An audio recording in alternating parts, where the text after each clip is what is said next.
Hey guys what's up, I am Shalini. Welcome to Bansal tutorial. So guys, यहाँ पे हम लोग डिस्कस कर रहे हैं आपकी जो यूपीएससी का 4 अक्टूबर को जो पेपर हुआ था संडे को आपके, उसके पॉलिटी के क्वेश्चन हम लोग यहाँ पे आज डिस्कस कर रहे हैं।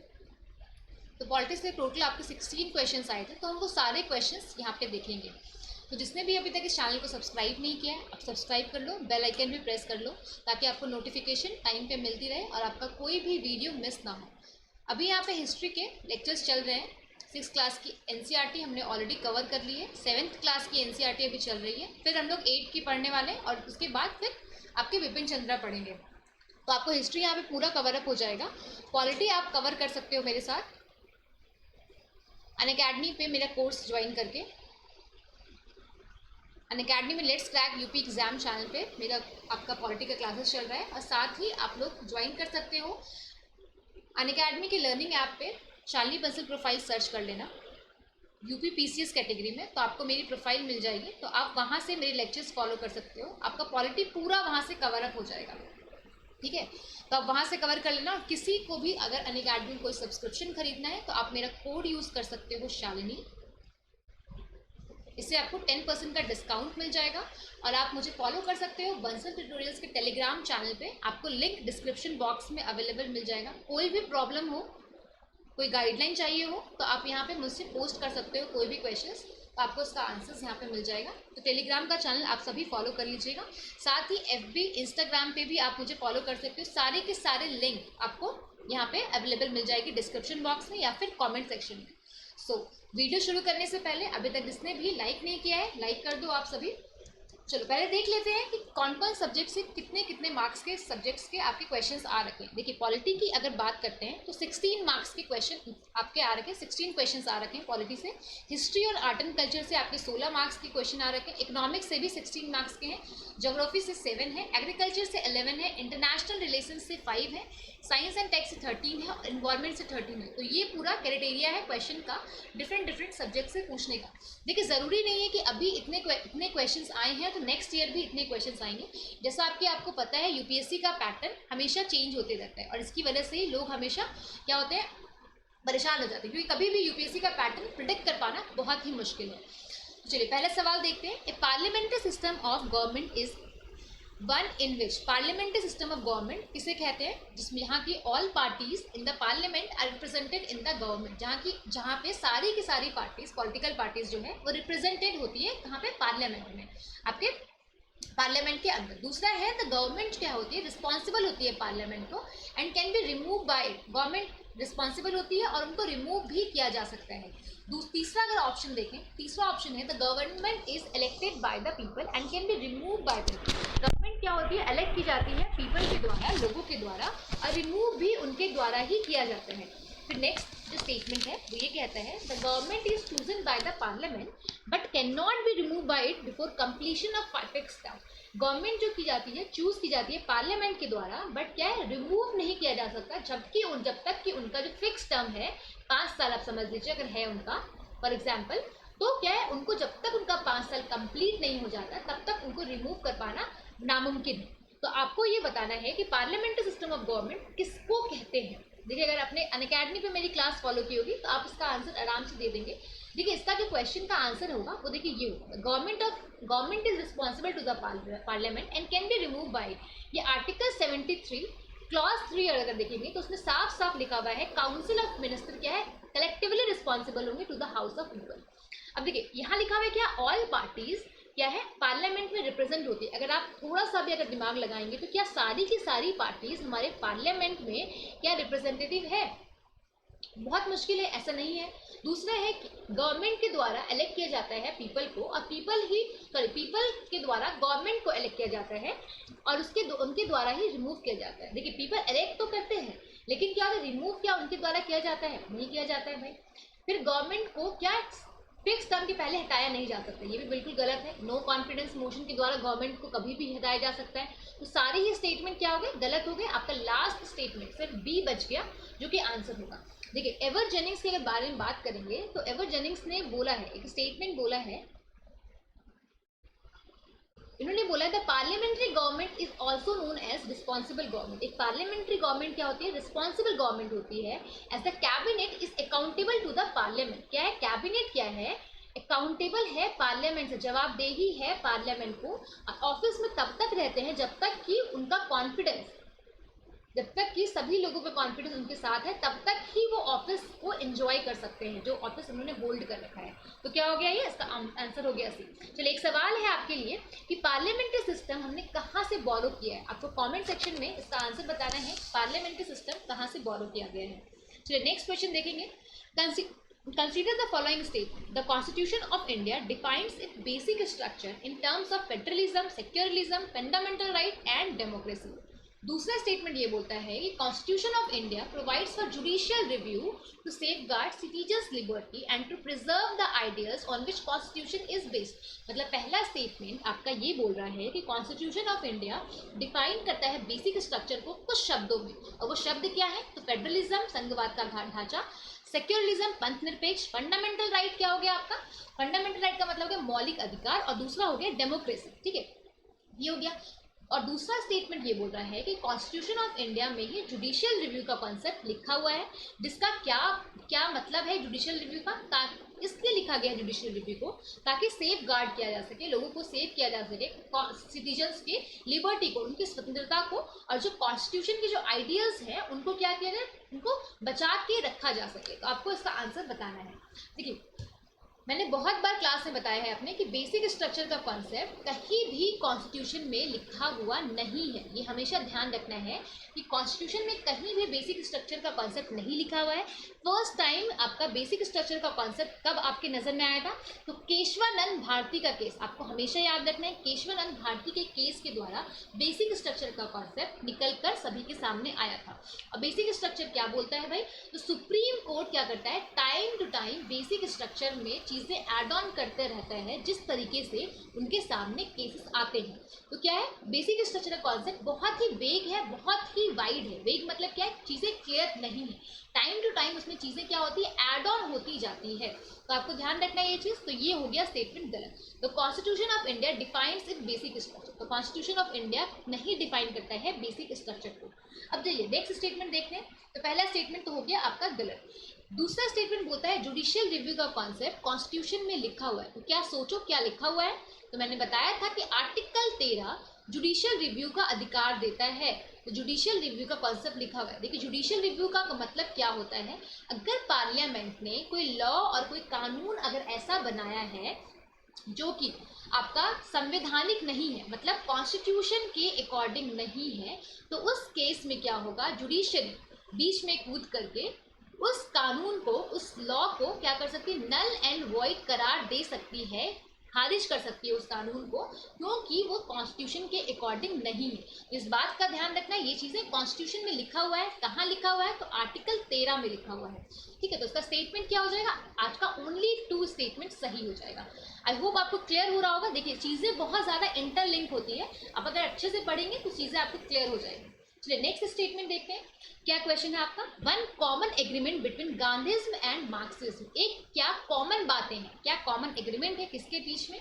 तो गांधीज्म और मार्क्सिज्म के बीच में क्या कॉमन है, आपको ये बताना है। देखिए पहला ये बोलता है the final goal of a stateless society. इन दोनों का ही लक्ष्य क्या है? स्टेटलेस सोसाइटी को बनाना है। दूसरा क्या है कि क्लास स्ट्रगल के बारे में बात करता है, एबॉलिशन ऑफ प्राइवेट प्रॉपर्टी। और चौथा क्या? Economic determination. ठीक है, देखिए पहला जो स्टेटमेंट है स्टेटलेस सोसाइटी, वो ये बोलता है कि जो फाइनल गोल है कि मतलब अथॉरिटी, आप अगर पावर की बात करें, अथॉरिटी की बात करें, तो वो किसी एक बंदे के हाथ में नहीं रहेगी, ये बोलता है। ठीक है, जो अथॉरिटी है किसी एक बंदे के हाथ में नहीं रहेगी, वो क्या है? डिवाइड रहेगी, सभी के बीच में डिवाइड रहेगा, डिफरेंट सेक्शन ऑफ पीपल के बीच में चीज़ें क्या होगी? डिवाइड रहेगी, ये बात बोला जाता है। तो क्या हो गया कि अथॉरिटी किसी एक बंदे के हाथ में नहीं रहेगी, वो लोगों के बीच में पावर का डिस्ट्रीब्यूशन होगा। ठीक है, जैसे सेंट्रल गवर्नमेंट होती है, तो सेंट्रल गवर्नमेंट की बात नहीं करते, गवर्नमेंट नहीं होगी। ठीक है, दूसरा बोलता है क्लास स्ट्रगल, कि आपका डिफरेंट क्लासेस ऑफ पीपल के बीच में, जैसे जो रिच हैं, पुअर हैं, या डिफरेंट सोसाइटी में जिसमें डिफरेंट जो लोग हैं सबके बीच में, डिफरेंट क्लासेस के बीच में क्या होगा, स्ट्रगल होगा, आपस में लड़ाई झगड़ा चलता रहेगा, ऐसा बोला गया, क्लास स्ट्रगल होगा। दूसरा बोल रहा है कि abolition of private property, private property को खत्म कर दो भाई, प्राइवेट प्रॉपर्टी का झंझट ही नहीं है। और चौथा बोल रहा है इकोनॉमिक डिटर्मिनेशन। अगर इकोनॉमिक डिटर्मिनेशन की बात करेंगे तो क्या है कि society is divided into competing economic क्या है क्लासेस, मतलब क्या है, डिफरेंट इकोनॉमिक क्लासेस के लोग रहेंगे, उन सब के बीच में क्या होगा, डिवीजन होगा चीज़ों का। और ये जो चीज़ें होगी उनके हर एक सोसाइटी में जो डिफरेंट क्लासेस हैं उनके बीच में पावर कौन से क्लास के पास कितनी होगी, ये इस बात से डिटरमाइन किया जाता है कि उनके पास पैसा कितना है। ठीक है, मतलब पैसे के आधार पे उनके उनके उनके हैसियत के आधार पे आप ऐसा समझो कि पैसे के आधार पे ये डिफाइन किया जाता है कि एक बंदे को दूसरे क्लास से, मतलब इस क्लास को दूसरे वाले क्लास से कितनी ज़्यादा पॉलिटिकल पावर है वो उसके हिसाब से डिसाइड किया जाएगा। तो आपको सोचना है कि गांधीज्म और मार्क्सिज्म के बीच में क्या चीज़ें इंपॉर्टेंट हैं, क्या चीज़ें कॉमन है। देखिए, तो इसका आंसर हो जाएगा final goal of stateless society. देखिए, दोनों का ही मानना है कि फाइनल जो गोल होना चाहिए सोसाइटी का, स्टेटलेस सोसाइटी होना चाहिए। मतलब क्या, पावर का डिस्ट्रीब्यूशन होना चाहिए, एक सेंट्रलाइज पावर नहीं होनी चाहिए, पावर किसी एक बंदे में निहित नहीं होनी चाहिए। और दूसरी बात ये समझेंगे कि महात्मा गांधी जो चाहते थे कि जो स्टेटलेस सोसाइटी का एम अचीव करना, वो चाहते थे नॉन वायलेंट तरीके से। नॉन वायलेंट का मतलब क्या है, अहिंसा के तरीके से चाहते थे, हिंसा नहीं चाहते थे। लेकिन जो मार्क्सिज्म थे वो कहते हैं कि वायलेंट तरीके से चीज़ों को अचीव करना चाहिए, नहीं दे रहा है तो छीन लो उनसे। ठीक है, समझ रहे हो आप इस चीज़ को। तो ये चीज़ें हो गई। चलिए नेक्स्ट क्वेश्चन देखते हैं। तो इसका आंसर आपका क्या था, इसका आंसर हो गया ए। चलिए नेक्स्ट क्वेश्चन है, in the context of India which one of the following is the characteristics appropriate for bureaucracy. Bureaucracy के लिए क्या चीजें हैं जो आपका सबसे ज्यादा फिट बैठ रही है। देखिए, पहला बोल रहा है an agency for widening the scope of parliamentary democracy. ये एक ऐसी एजेंसी है जिसके द्वारा पार्लियामेंट्री डेमोक्रेसी को बढ़ाया जा सकता है, ठीक है, या फिर उसको लागू किया जा सकता है। दूसरा क्या है, an agency for strengthening the structure of federalism. Federalism को स्ट्रेंथ करने का, संघवाद के ढांचा को स्ट्रेंथ करना इनका क्या है, इनका जो मेन जो मोटो है वो ये है। एन एजेंसी एक ऐसी एजेंसी है जो फैसिलिटेट करती है जिसके द्वारा पॉलिटिकल स्टेबिलिटी, ठीक है, पॉलिटिकल स्टेबिलिटी और इकोनॉमिक ग्रोथ को क्या किया बढ़ाया जाता है। या फिर दूसरा बोल रहा है कि एक ऐसी एजेंसी है जिसके द्वारा इम्प्लीमेंट किया जाता है पब्लिक पॉलिसी को। देखिए, आप सभी ब्यूरोक्रेसी को ज्वाइन करने के लिए ही पेपर दे रहे हैं, तो आप सभी इसका आंसर शायद बहुत ही कॉमन है, आप लोग इसका आंसर आराम से दे सकते हो। देखो, क्या ये आप जब भी ब्यूरोक्रेसी को ज्वाइन करोगे तो आप क्या पब्लिक पॉलिसी को इम्प्लीमेंट करोगे, है ना, पार्लियामेंट के द्वारा जो भी पॉलिसीज बनाई जाएगी उसका इम्प्लीमेंटेशन आपके द्वारा किया जाएगा। तो क्या हो जाएगा, इसका डी हो जाएगा इसका आंसर। चलिए नेक्स्ट देखते हैं। The preamble of the constitution of India is a part of constitution but no legal effect. देखिए, प्रीएम्बल का जो मतलब प्रस्तावना जो है हमारे कॉन्स्टिट्यूशन ऑफ इंडिया का, उसका क्या अर्थ है। देखिए, पहला ये बोला गया है कि ये जो पार्ट है कॉन्स्टिट्यूशन का, इसका कोई लीगल इफेक्ट नहीं है, आप इसको लीगली कोर्ट में चैलेंज नहीं कर सकते हो। दूसरा स्टेटमेंट है not a part of constitution, ये कॉन्स्टिट्यूशन का पार्ट ही नहीं है, ना ही इसको लीगली इसका कोई भी इसका अस्तित्व है।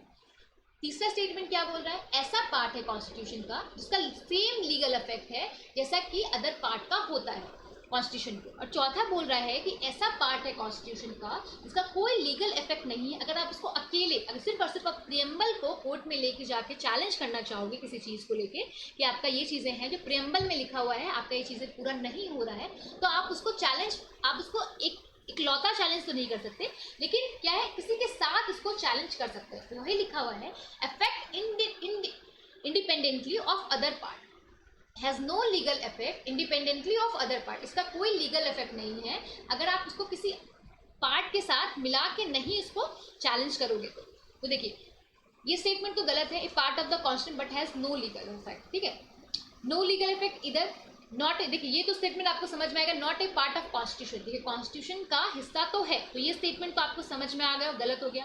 आपको इन तीनों स्टेटमेंट में कंफ्यूजन हो सकता है, ठीक है, ये भी आपको पता ही होगा, थोड़ा सा पढ़ा होगा, तो एज एनी अदर पार्ट, किसी अदर पार्ट की तरह ही इसको लीगली चैलेंज नहीं किया जा सकता है। आपको इसमें और इसमें कंफ्यूजन हो रहा होगा। तो देखिए, ये बात ध्यान रखना है कि प्रेम्बल जो है आपका कॉन्स्टिट्यूशन के अंदर, वो आप अकेला चैलेंज नहीं कर सकते हो, आप इसको किसी के साथ चैलेंज किया जा सकता है। तो उसका क्या स्टेटमेंट होगा, इसका डी स्टेटमेंट सही होगा। देखिए, अगर जब भी आपको ये इस टाइप के क्वेश्चंस आए तो आपको दो चार चीज़ें याद रखना है। देखिए, 1960 का बैरूबारी केस जो है, वो आपको ध्यान रखना था। देखिए बेरुवारी केस क्या बोलता है 1960 का, वो ये बोलता है, स्टार्टिंग में ये बोला गया था सुप्रीम कोर्ट के द्वारा कि प्रियम्बल क्या है, कॉन्स्टिट्यूशन का पार्ट ही नहीं है। 1960 में ये बोला गया।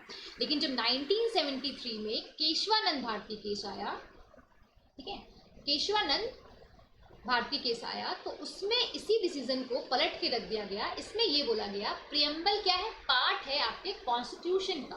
फिर जब 1995 में जब एक LIC का केस आया, LIC ऑफ इंडिया केस, तो इसमें ये बोला गया प्रियम्बल क्या है, इंटीग्रल पार्ट है आपके कॉन्स्टिट्यूशन का, बट डायरेक्टली इन्फोर्सेबल नहीं है कोर्ट के अंदर। ठीक है, क्या समझ में आ रहा है आपको चीजें? तो आपको ये 3 केसेस याद रखने हैं जब भी प्रियम्बल की बात होती है। 1960 का बैरबरी केस, 1973 का केशवानंद भारती केस और 1995 का LIC of India case. First में क्या बोला गया? फर्स्ट में बोला गया कि प्रियम्बल क्या है, पार्ट ही नहीं है कॉन्स्टिट्यूशन का। 1973 में बोला गया ये पार्ट है कॉन्स्टिट्यूशन का। 1995 में क्या बोला गया कि प्रियम्बल क्या है, इंटीग्रल पार्ट है आपका कॉन्स्टिट्यूशन का, बट डायरेक्टली इन्फोर्सेबल नहीं है कोर्ट के अंदर, लेकिन क्या है, इंडिपेंडेंटली ऑफ अदर पार्ट। ठीक है, इसको लीगल इफेक्ट में लाया जा सकता है लेकिन किसी पार्ट के साथ। ठीक है, लाइक देखिए कुछ बातें हैं जो प्रियम्बल में भी लिखी हुई है, फंडामेंटल राइट में भी लिखी गई है। तो आप प्रियम्बल को चैलेंज, प्रियम्बल को कोर्ट में ले जा सकते हो किस आधार पे? फंडामेंटल राइट के आधार पे। समझ में आ रहा है आप चीजें? ये चीजें ये हो गया। इसका आंसर क्या हो गया? इसका आंसर हो गया डी। चलिए नेक्स्ट देखेंगे question. With reference to the provision contained in Part 4 of the Constitution of India, which one of the following statement is correct? ये पूछा जा रहा है कि आप अगर बात करेंगे पार्ट 4 जो कॉन्स्टिट्यूशन ऑफ इंडिया का है, उसके आधार पे कौन सा स्टेटमेंट करेक्ट है। देखिए अगर आपको पार्ट 4 नहीं पता है तो क्वेश्चन यहीं पे आपका गलत हो जाएगा, आपको समझ में ही नहीं आएगा कि आंसर क्या होने वाला है। देखिए बोला जा रहा है दे shall be enforceable by court, तो क्या है, ये इन्फोर्सेबल है कोर्ट में। दूसरा बोल रहा है दे shall not be enforceable by any court, ये किसी भी कोर्ट में इन्फोर्सेबल नहीं है। तीसरा बोल रहा है the principle laid down in this part are to influence the making of laws by the state. ये क्या है, ये प्रिंसिपल जितने भी इसके अंदर लिखे गए हैं इस पार्ट में, वो क्या वो इन्फ्लुएंस करता है जब भी स्टेट कोई नया कानून बनाना चाहता है, नया लॉ बनाना चाहता है। तो आपको बताना है कि कौन सा स्टेटमेंट है सही। देखिए सबसे पहले तो आपको ये समझना होगा कि पार्ट 4 किसके बारे में बात करते हैं। अगर हम पार्ट 4 की बात करेंगे तो पार्ट 4 आपका DPSP के बारे में बात करता है ना। पार्ट 4 ध्यान रखना है कि पार्ट 4 जो है वो DPSP से संबंधित है। अब आप शायद इसका आंसर दे सकते हैं, क्या ये इन्फोर्सेबल है कोर्ट में? तो देखिए आर्टिकल 36 से 51 DPSP है, तो आर्टिकल 37 ही बोलता है कि मैं इन्फोर्सेबल नहीं हूँ किसी भी कोर्ट में। आर्टिकल 37 खुद से ही बोल रहा है you can not enforce me in any court. तो ठीक है, तो ये आज क्या हो गया, तो ये they shall be enforceable by court, तो ये हो गया क्या, नहीं है इन्फोर्सेबल, क्योंकि साफ साफ आर्टिकल 37 में ही ये बात लिखी गई है, ये गलत हो गया।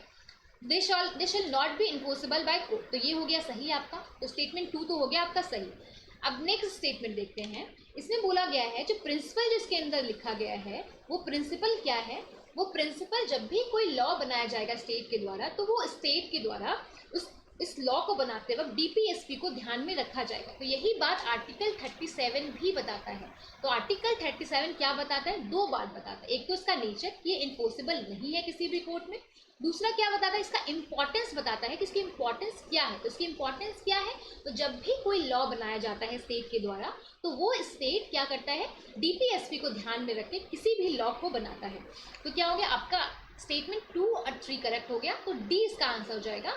ओनली 2 and 3 ये भी मैंने क्लास में बता रखा था, पूरा अच्छे से समझाया था आप सभी को, इसीलिए क्वालिटी की क्लास अगर आप फॉलो करोगे तो आपका कोई भी क्वेश्चन नहीं छूटेगा। चलिए नेक्स्ट स्टेटमेंट देखते हैं। नेक्स्ट स्टेटमेंट किसके बारे में बात कर रहा है, तो देखिए नेक्स्ट स्टेटमेंट है आपका, consider the following statement, according to the constitution of India a person who is eligible to vote can be made a minister. Constitution of India में जो भी इंसान वोट देने का अधिकार होता है, जिनको अधिकार होता है वोट देने का, उनको मिनिस्टर बनाया जा सकता है स्टेट का, अगर वो क्या है, अगर वो आपका जो पर्सन है वो क्या है, वो अगर मिनिस्टर भी नहीं है आपका लोकसभा का या स्टेट ऑफ, इसमें लेजिस्लेचर ऑफ द स्टेट की बात किया गया है, अगर स्टेट की लेजिस्लेचर का वो बंदा अगर क्या है, उसका सदस्य भी नहीं है, मेंबर भी नहीं है, तो भी उसको मिनिस्टर बनाया जा सकता है स्टेट लेजिस्लेशन में। बस उसको 6 महीने की मोहलत देनी होगी कि आपको 6 महीने के अंदर क्या होगा, आपको मेंबर बनना होगा लेजिस्लेचर ऑफ दैट स्टेट। ठीक है, पहला स्टेटमेंट ये बोल रहा है। दूसरा स्टेटमेंट क्या बोल रहा है, according to the representation of people act 1951 के रिप्रेजेंटेशन ऑफ पीपल एक्ट के द्वारा जो भी बंदा क्रिमिनल ऑफेंस करता है और उसको इम्प्रिजन में, उनको क्या जेल में डाला जाता है 5 सालों के लिए, तो उसको परमानेंटली डिस्क्वालीफाई कर दिया जाता है इलेक्शन लड़ने से। कि मतलब क्या है, वो बंदा अगर 5 साल तक जेल में अपनी सजा काट के भी आ चुका है तो भी वो इलेक्शन नहीं लड़ सकता, क्योंकि वो 5 साल तक जेल में रहा है। उसको लाइफ टाइम के लिए उसको परमानेंटली इलेक्शन से बाहर कर दिया जाता है कि अब उसको इलेक्शन लड़ने का अधिकार नहीं है। देखिए ये जो क्वेश्चन है ये थोड़ा सा ट्रिकी है, आपको थोड़ा सा रीड बिटवीन द लाइन वाली जो बात होती है कि लाइन के अंदर का क्या मतलब है उसको समझना होगा। तो चलिए, तो इसका आंसर देखिए क्या होगा। इसका देखिए ये स्टेटमेंट गलत है और ये भी स्टेटमेंट गलत है, तो नाइदर 1 और 2 आएगा। अब बहुत सारे लोगों को समझ में नहीं आ रहा होगा कि भाई ये बात तो सही है, अगर हम वोट देने के, अगर हमारे पास अधिकार है तो हम मिनिस्टर भी बन सकते हैं स्टेट लेजिस्लेचर का। तो भाई बन सकते हो आप, लेकिन वोट देने का अधिकार कब मिलता है आपको, जब आप 18 साल की उम्र के हो जाते हो। चलो एक सवाल यहाँ पे है आपके लिए, कौन से कॉन्स्टिट्यूशन अमेंडमेंट एक्ट के द्वारा वोटिंग राइट को 21 से 18 वर्ष कर दिया गया। चलिए बहुत ही इंपॉर्टेंट क्वेश्चन है, बहुत सारे एग्जाम में आता रहता है, तो आपको इसका आंसर कमेंट सेक्शन में बताना है। देखिए तो क्या है, तो क्या आपको वोटिंग, और देखिए अगर आप लोकसभा के सदस्य बनना चाहते हैं तो इसके लिए वोटिंग एज क्या है आपको बताना है, राज्यसभा के बनना चाहते हैं तो वोटिंग एज क्या है बताना है। तो देखिए 25 और 35 साल, ठीक है, जब तक आप इस उम्र को अचीव नहीं कर लेते हो तब तक क्या है, तब तक आप लेजिस्लेचर के स्टेट के क्या है सदस्य नहीं बन सकते हो। तो यहाँ क्या है 18 साल की उम्र में, ठीक है, 18 साल की उम्र में आपको क्या है वोट देने का अधिकार हो जाता है। तो क्या आपको 18 साल की उम्र में मेंबर क्या आप बन सकते हो किसी भी लेजिस्लेचर के स्टेट के, बताना है आपको। सोचो जरा सा, आंसर मुझे दीजिए आप मेरे बताने के पहले, ठीक है, सोचो जरा सा एक बार। चलो तो देखो नहीं बन सकते, क्योंकि लोकसभा में 25 है, राज्यसभा में 30 ईयर्स है। चलो चलो मैंने ही बता दिया 25 और 30 ईयर्स एज हो, तो क्या हो गया, तो आप जब तक 25 साल के नहीं हो जाते हो या फिर 30 साल के नहीं हो जाते तब तक ना तो आप पार्लियामेंट के सदस्य बन सकते हो, ना ही आप स्टेट लेजिस्लेचर के सदस्य बन सकते हो। 18 साल की उम्र में आपको वोटिंग देने का अधिकार हो सकता है। तो ये स्टेटमेंट क्या हो गया, ये स्टेटमेंट गलत हो गया, थोड़ा सा ट्रिकी क्वेश्चन था। दूसरा बोल रहा है कि 5 सालों के लिए आप क्या है, आप 5 साल तक अगर आप जेल में अपनी सजा काट के आते हो तो आप डिसक्वालीफाइड हो जाते हो परमानेंटली, मतलब पूरे के पूरे अपनी लाइफ टाइम के लिए कभी इलेक्शन नहीं लड़ सकते हो। लेकिन ऐसा कुछ नहीं है, तो सिर्फ 6 सालों के लिए आपको डिसक्वालीफाई किया जाता है। किस चीज़ से, आपको वोट देने से, ठीक है, सॉरी इलेक्शन लड़ने से। आप इलेक्शन 6 सालों तक, अगर आपने 5 साल तक अगर सजा काट के आए हो तो आप 6 साल तक इलेक्शन नहीं लड़ सकते हो, 6 साल के बाद आप इलेक्शन लड़ सकते हो। तो ये क्या हो गया, ये स्टेटमेंट भी गलत, इसका आंसर क्या हो गया, नाइदर 1 एंड 2।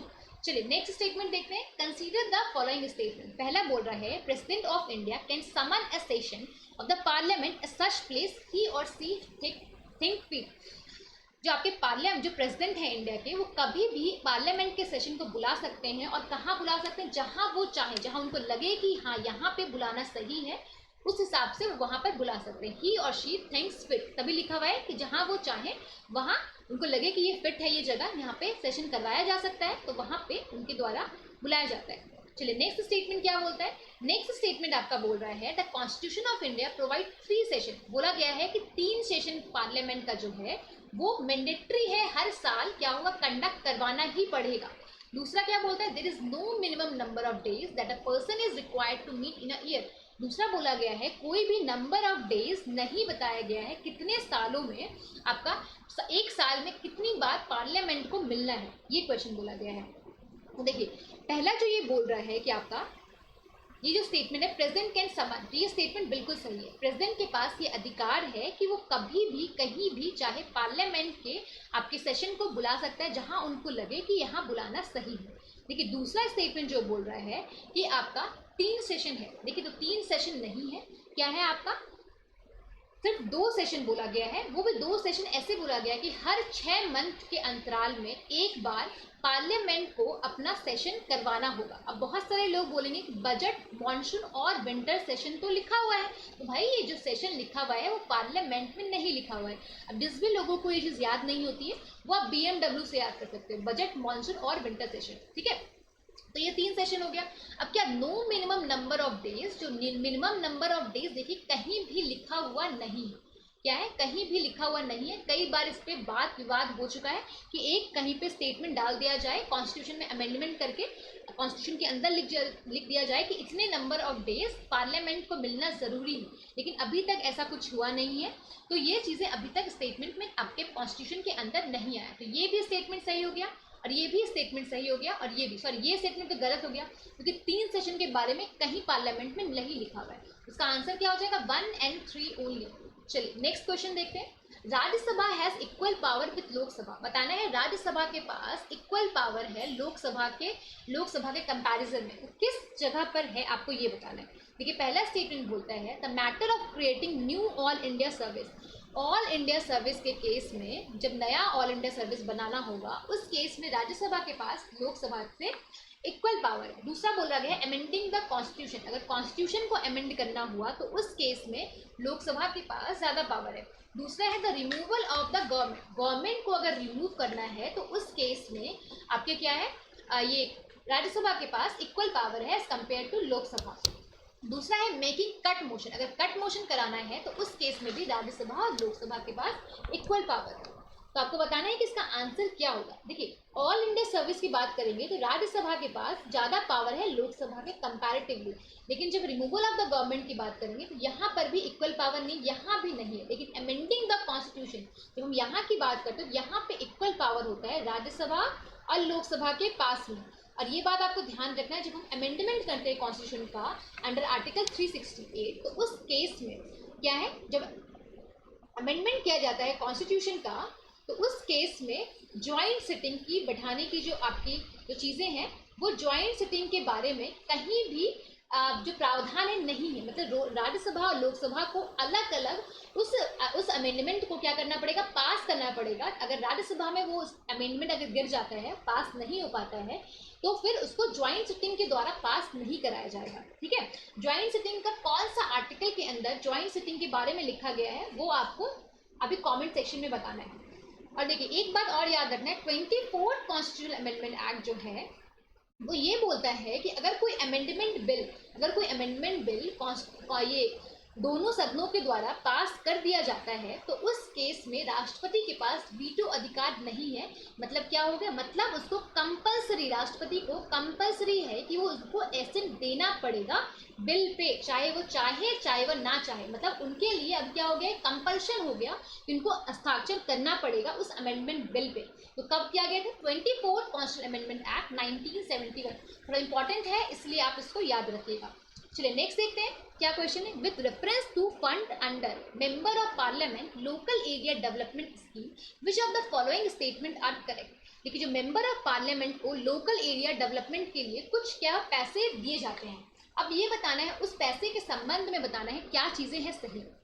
पहला बोला गया है कि MPLADS fund must be use to create durable asset.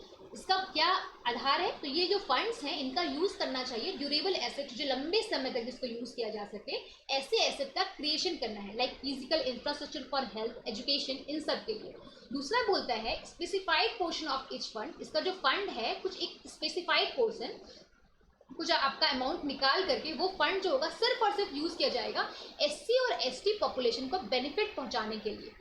तीसरा क्या बोल रहा है कि आपका जो member of parliament local area development scheme का जो फंड्स होगा वो सैंक्शन किया जाता है ईयरली बेसिस पे, और अगर उसको अनयूज्ड हो, मान लो आपको 5 करोड़ का फंड अगर आपको पास हुआ तो 5 करोड़ का जो फंड में अगर आपने सिर्फ और सिर्फ 4 करोड़ ही आप उसका यूज कर पाए तो 1 करोड़ जो होगा वो क्या होगा, लैप्स हो जाएगा, वो कैरिड फॉरवर्ड नहीं होगा, can not be carried forward to the next year. मतलब क्या होगा, वापस आप उसको पार्लियामेंट को वापस करना पड़ेगा, आप उसको नेक्स्ट ईयर के में एड ऑन नहीं कर सकते हो। दूसरा क्या बोल रहा है, district authority must inspect at least 10% of all works under implementation of every year. District authority के द्वारा इंस्पेक्ट किया जाएगा एटलीस्ट 10% वर्क हुआ है या नहीं हुआ है हर साल। तो आपको इसका आंसर बताना है कि क्या होगा। देखिए जब हम पहला स्टेटमेंट देखते हैं तो ये बिल्कुल सही है कि जो आपका जो ये MPLADS जो फंड है उसका क्या लक्ष्य है, उसका लक्ष्य है ऐसे एसेट क्रिएट करना जो कि लंबे समय तक चले, लाइक आपके फिजिकल इंफ्रास्ट्रक्चर हो गया, हेल्थ हो गया, एजुकेशन के लिए स्कूल बना दिया, हेल्थ के लिए कोई हॉस्पिटल खोल दिया, तो ये सारी चीज़ें। ये भी स्टेटमेंट सही है कि आपका क्या है, कुछ स्पेसिफाइड पोर्शन, कुछ स्पेसिफिक पोर्शन उसमें से निकाल करके आपका SC ST पॉपुलेशन पे खर्च किया जाएगा उनको बेनिफिट पहुंचाने के लिए। पर लेकिन ये स्टेटमेंट गलत है। देखिए ये क्या है, कैरिड फॉरवर्ड होता है।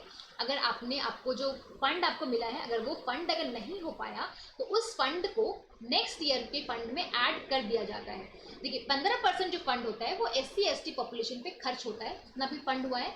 और जो आपको पैसे दिए जाते हैं वो 5 साल में 2 बार आपको एलोकेट होते हैं, 2.5 करोड़ और 2.5 करोड़। और अगर इन केस आपने जो आपके ईयर्स हैं, ठीक है, 2.5 ईयर्स में अगर आपने वो फंड को अगर नहीं कर पाए, आप पूरा अगर खर्च नहीं कर पाए, तो आपको वो फंड नेक्स्ट ईयर में एड ऑन हो जाते हैं। लाइक आपने 2.5 करोड़ आपको पास हुआ और आपने सिर्फ और सिर्फ 1 करोड़ सिर्फ फंड्स का यूज़ किया, तो 1.5 करोड़ नेक्स्ट आपके फंड में ऐड हो जाएगा। और ये स्टेटमेंट भी बिल्कुल सही है कि जो डिस्ट्रिक्ट अथॉरिटी होती है वो इंस्पेक्ट करती है 10% काम हर साल हुआ है या नहीं हुआ है। तो ये आपका क्या हो जाएगा, डी। तो ये स्टेटमेंट थोड़ा सा टफ था, बाकी स्टेटमेंट अगर आपने पढ़ा होगा तो आप इसका आंसर आराम से कर लोगे। चलो नेक्स्ट क्वेश्चन देखते हैं। Which of the following categories of fundamental right incorporate protection against untouchability as the form of discrimination? क्या है, कौन सा फंडामेंटल राइट है जो बताता है कि अनटचेबिलिटी, जो हमें अधिकार दिया गया अनटचेबिलिटी के खिलाफ आप बोल सकते हो। ठीक है, आपको अधिकार दिया गया है अनटचेबिलिटी के खिलाफ। तो पहला बोला गया right against exploitation, right to freedom, right to constitutional remedies, right to equality. देखिए इसका आंसर पता करने के लिए आपको पता होना चाहिए कि राइट टू अनटचेबिलिटी, जो अनटचेबिलिटी का जो आधार आपको भी दिया गया है वो कौन से आर्टिकल के अंदर दिया हुआ है अनटचेबिलिटी। तो देखिए आर्टिकल 17 जो है अनटचेबिलिटी का, आपको अनटचेबिलिटी के खिलाफ आपको अधिकार देता है। कोई आपसे अनटचेबिलिटी के हिसाब से आपसे क्या कर सकता है, दूरी नहीं बना सकता। ठीक है, आपको कोई भी आपके डिसरिस्पेक्ट नहीं कर सकता आपको इस बिहाफ पे। तो चलिए, तो राइट अगेंस्ट एक्सप्लॉयटेशन है क्या, देखिए आपको पता होगा राइट अगेंस्ट एक्सप्लॉयटेशन, तो ये क्या है, आर्टिकल 23 से 24। ठीक है, राइट अगेंस्ट एक्सप्लॉयटेशन है आर्टिकल 23 से 24। अगर राइट टू फ्रीडम की बात करते हैं तो 19 से 22 आर्टिकल क्या है, राइट टू फ्रीडम। तो यहीं से आपको आंसर मिल गया। ठीक है, राइट टू फ्रीडम हो गया 19 से 22। उसके बाद राइट टू कॉन्स्टिट्यूशनल रेमेडीज की बात करेंगे तो 32 हो जाएगा।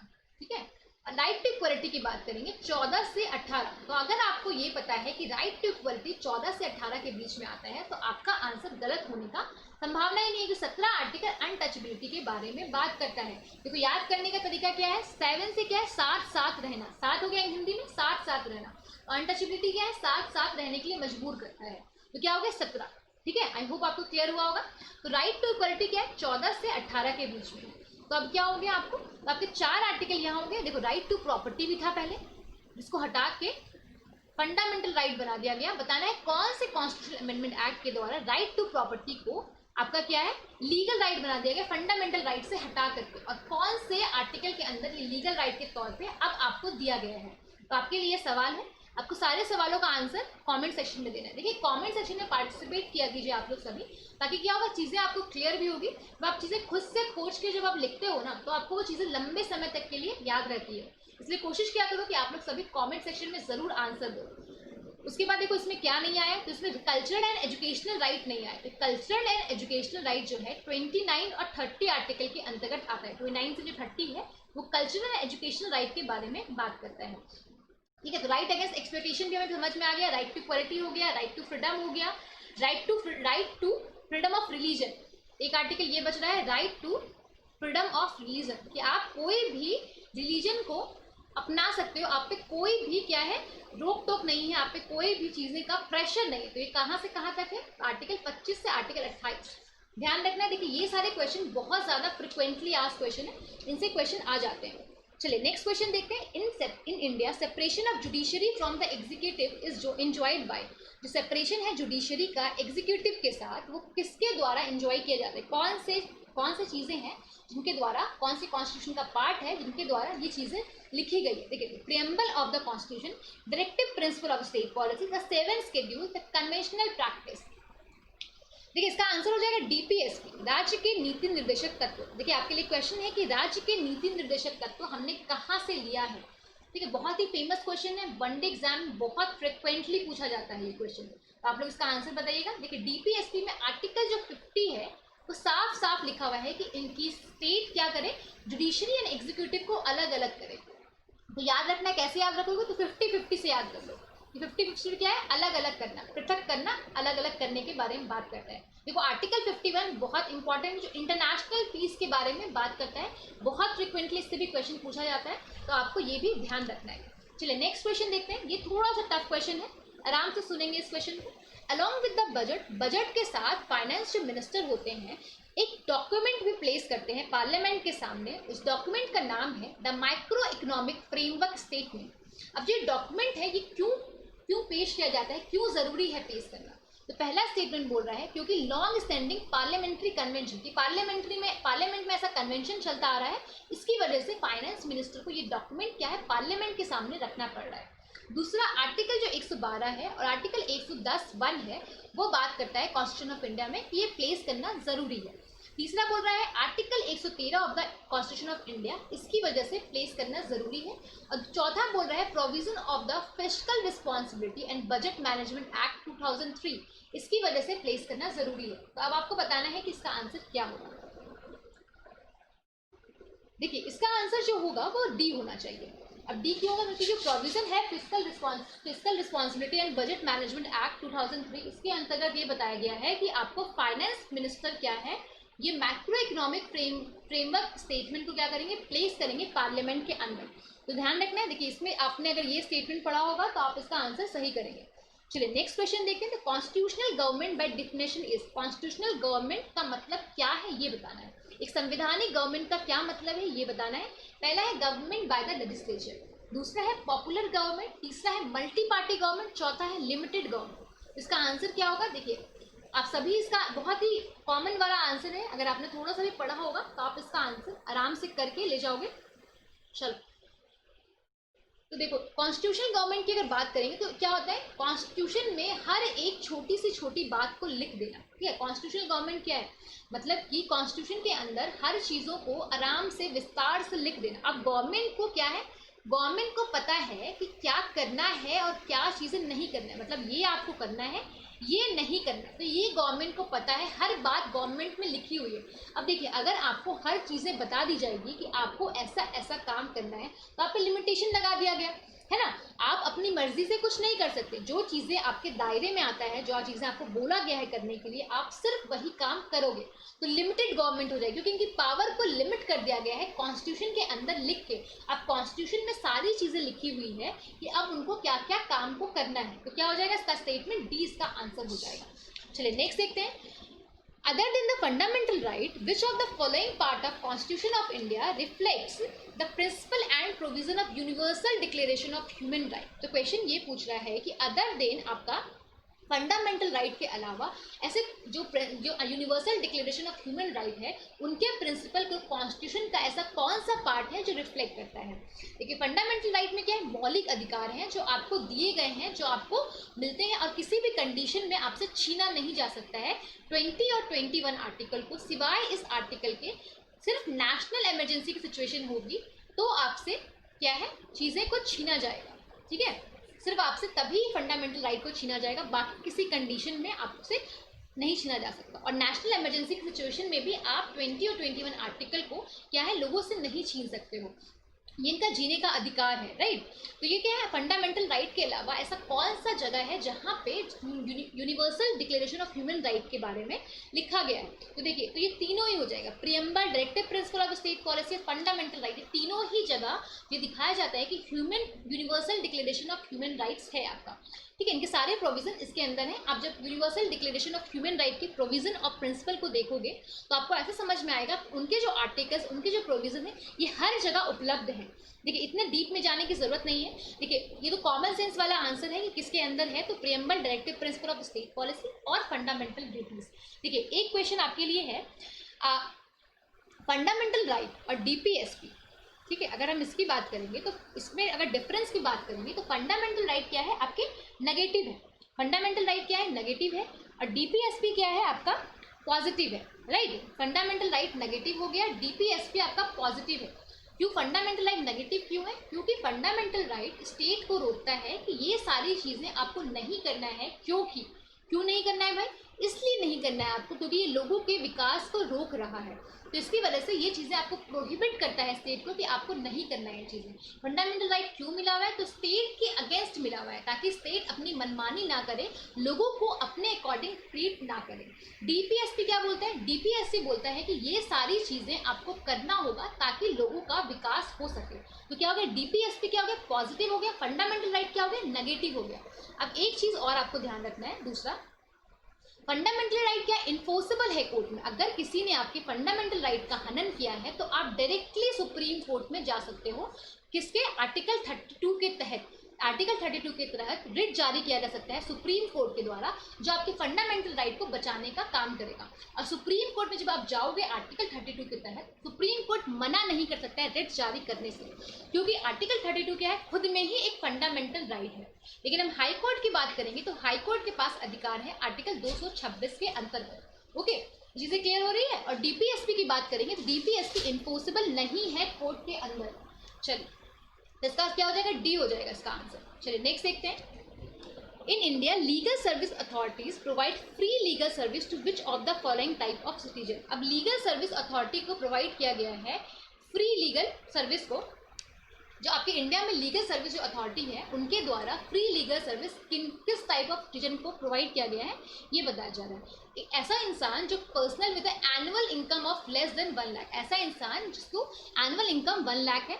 दूसरा है कि transgender with an annual income of less than 2 lakh, transgender जिनका annual income less than 2 lakh है। ओके, और तीसरा आपका बोल रहा है member of other backward classes, member जो है अदर बैकवर्ड क्लास को जिसका का एनुअल इनकम जो है आपका 3 लाख है, ठीक है, तो इससे कम है with annual income of less then 3 lakh, तो उस केस में किया जा सकता है, या फिर ऑल सीनियर सिटीजन को दिया जाएगा। तो आपको ये बताना है कि ये क्या है इसका आंसर। तो देखिए, जो आपका आर्टिकल 39A है डीपीएसपी बेसिकली, तो ये आपका लीगल सर्विस अथॉरिटी के बारे में बात करता है। लेकिन जो लीगल सर्विस अथॉरिटी जो है सेंटर और स्टेट लेवल की, उसमें इन्होंने एग्जैक्टली क्या चीज़ों को डिफाइन नहीं किया गया। हर स्टेट में क्या है, क्राइटेरिया अलग अलग है, हर स्टेट में अलग अलग क्राइटेरिया है हर चीज़ों को, आपके डिफरेंट सेक्शन ऑफ पीपल को लीगल सर्विस अथॉरिटी प्रोवाइड करने का। तो इस वजह से ये स्टेटमेंट थोड़ा सा, सारा ही स्टेटमेंट गलत हो जाता है। तो माइट बी, तो ऐसा संभावना है कि ये आंसर गलत होगा। बाकी यूपीएससी जब आंसर निकालेगी, सीट निकालेगी, तो उसके अकॉर्डिंग हमें पता चलेगा कि इसका आंसर क्या होना है। और जब आप नेशनल लीगल सर्विस अथॉरिटी की साइट पे जाओगे, नेशनल लीगल सर्विस अथॉरिटी की साइट पे, तो वहाँ पे क्या होगा, वहाँ पे साफ साफ देखना है, वहाँ पे लिखा है कि हर स्टेट के द्वारा अलग अलग प्रावधान है लीगल सर्विस अथॉरिटी को प्रोवाइड करने का, डिफरेंट सेक्शन ऑफ पीपल का। तो हम लोग को ये बताना बहुत मुश्किल है कि कहाँ पे दिया जा रहा है। जी, अगर हम ट्रांसजेंडर की बात करेंगे तो ट्रांसजेंडर क्या है, सिर्फ दिल्ली में ही मेंशन है कि दिल्ली में ट्रांसजेंडर को क्या दिया जाएगा, लीगल सर्विस अथॉरिटी प्रोवाइड किया जाएगा। तो इसका आंसर बता पाना मुश्किल है। ओके, और एक देखिए, एक चीज़ आपको ध्यान रखना है कि आपका अदर बैकवर्ड क्लास जो है, जो बैकवर्ड क्लास का जो स्टेटस है, जो कॉन्स्टिट्यूशनल स्टेटस अब बैकवर्ड क्लास को मिल चुका है, ठीक है, कॉन्स्टिट्यूशनल स्टेटस बैकवर्ड क्लास को मिल चुका है। नेशनल बैकवर्ड कमीशन, जो national commission for backward class जो है, national commission for backward class NCBC, अब इनको कॉन्स्टिट्यूशनल स्टेटस मिल चुका है। कौन से कॉन्स्टिट्यूशनल अमेंडमेंट एक्ट के द्वारा दिया गया, तो 102 कॉन्स्टिट्यूशनल अमेंडमेंट एक्ट के द्वारा इनको क्या दिया गया, स्टेटस दिया गया है आपका, इसका ये आपके कॉन्स्टिट्यूशनल स्टेटस दिया गया है। 2018 में ये अमेंडमेंट हुआ था, तो आपको ये ध्यान रखना है, रिसेंट अमेंडमेंट है, तो क्वेश्चन इससे आ सकता है। सो गाइज, आई होप आपको चीज़ें आपने इन्जॉय किया होगा यहाँ पे। अगर आपको अच्छी लगी हो, लेक्चर अच्छा लगा हो, चीज़ें अच्छे समझ में आया हो, तो आप मुझे फॉलो कर सकते हैं अनअकैडमी पे भी, लर्निंग ऐप पे यूपीपीएससी कैटेगरी में शालिनी बंसल आपको मिल जाएगा। दूसरा, let's crack UP exam channel पे भी आप फॉलो कर सकते हो। जिसने भी अब तक चैनल को सब्सक्राइब नहीं किया है, आप सभी सब्सक्राइब कर लेना, बेल आइकन ज़रूर प्रेस कर लेना। वीडियो अच्छी लगी हो तो लाइक का बटन ज़रूर प्रेस करना, ताकि मुझे भी अच्छा लगे कि आपको अच्छा लग रहा है वीडियो, जो लक्ष्य है वीडियो बनाने का वो अचीव हो रहा है। आप बंसल ट्यूटोरियल्स का चैनल ज़रूर फॉलो कर लेना टेलीग्राम पे, ताकि आपको सारी PDF प्लस क्लास की नोटिफिकेशन मिल जाए, वहाँ से भी आपका कोई क्लास ना छूटे, टाइम से सारे क्लासेस का नोटिफिकेशन आ जाए आपके पास। दूसरा, आप मुझे FB और इंस्टाग्राम पे भी फॉलो कर सकते हो, मेरी पर्सनल प्रोफाइल को, तो आपको सारी के सारे नोटिफिकेशन, सारे के सारे लिंक आपको डिस्क्रिप्शन बॉक्स में अवेलेबल मिल जाएंगे और कमेंट सेक्शन में भी अवेलेबल हो जाएंगे। आई होप आपने चीज़ों को एंजॉय किया होगा। So guys, thank you so much. हाँ, और एक और इन्फॉर्मेशन कि आप हिस्ट्री के लेक्चर भी यहाँ से फॉलो कर सकते हैं। आपको सारी प्लेलिस्ट, आपको सारी वीडियोस प्लेलिस्ट में अवेलेबल मिल जाएगी। आप बंसल ट्यूटोरियल्स के प्लेलिस्ट में जाके आपको 6 क्लास की एनसीईआरटी, 7 क्लास की एनसीईआरटी अभी चल रही है, तो आप साथ ही साथ फॉलो भी कर सकते हो। कोई डाउट है तो आप पोस्ट कर सकते हो कमेंट सेक्शन में भी, और बंसल ट्यूटोरियल्स के टेलीग्राम चैनल पे भी जाके भी। चलिए, थैंक यू सो मच। अब मिलते हैं नेक्स्ट वीडियो में आपसे।